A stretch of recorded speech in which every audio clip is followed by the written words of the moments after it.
আমরা কিন্তু এখনো জানি না যে আমরা কি সধবা না বিধবা, কোন পরিচয় আমাদের। আমাদের কিন্তু এখন পর্যন্ত কোনো পরিচয় নাই। অনেকেই আমাদেরকে পরিচয় দেয় হাফ উইডো। আমার একটা ছেলে আছে, সে 5 বছর বয়স ছিল, এখন সে 16 বছর হয়ে গেছে। এই 11টা বছর সে শুধু আমার সাথে সাথে এই রাস্তায় এভাবে ছবি নিয়ে নিয়ে দাঁড়ায় দাঁড়ায় আজকে সে বড় হয়ে গিয়েছে। তার মানে শৈশব কৈশোর তাকে বাবা ছাড়াই কেটে গেছে।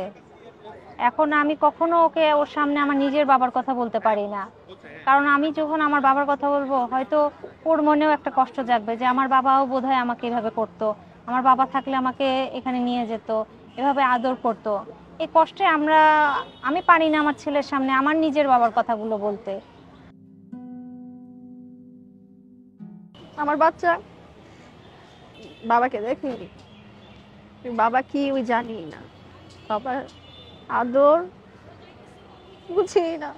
যখন আমার ছোট বোনের জামাই ওর বাচ্চাদের আদর করে, আমার বাচ্চাটা তাকায় থাকে, আমি বুঝি ওর কষ্ট। ওই একবার তাকে আরেকবার মুখ ফিরে নেয়, আমি দেখি। আমরা তো বাবার আদর পাইছি, বাবার আদর কি বুঝি? আমার ছেলে তো বাবা কি বুঝি না, বাবার আদর কি বুঝবে, বাবাই কি, বাবা কেমন, ও তো এটাই বুঝে না। যদি আমার স্বামীকে মেরে ফেলে, কোথায় মেরে ফেলছে ওই জায়গাটা যাতে দেখায়, কথাটা বলতে আমার অনেক কষ্ট হয়। যাতে আমার বাচ্চারা জানতে পারে এই জায়গাটার ভিতরে বাবা আছে, আমি যাতে এটুকু এখনো দেখাইতে পারি যে এখানেই তোমার বাবা আছে। আমি সহ যারা আছেন সবাই মনে হয় একটা জিনিসই জানতে চায় যে ওদের ক্ষেত্রে কি হয়েছে, ওরা কি বেঁচে আছে নাকি মারা গেছে।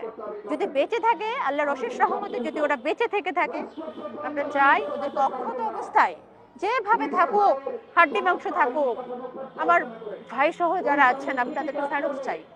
আর যদি আল্লাহ মাফ করুক, যদি খুনি স্বৈরাচার হাসিনার মাধ্যমে যদি কোনো খারাপ কিছু ঘটিয়ে থাকেন, আমি জানতে চাই কি হয়েছিল, কবে তাদেরকে মারা হয়েছিল, কিভাবে মারা হয়েছিল, কেন মারা হয়েছিল।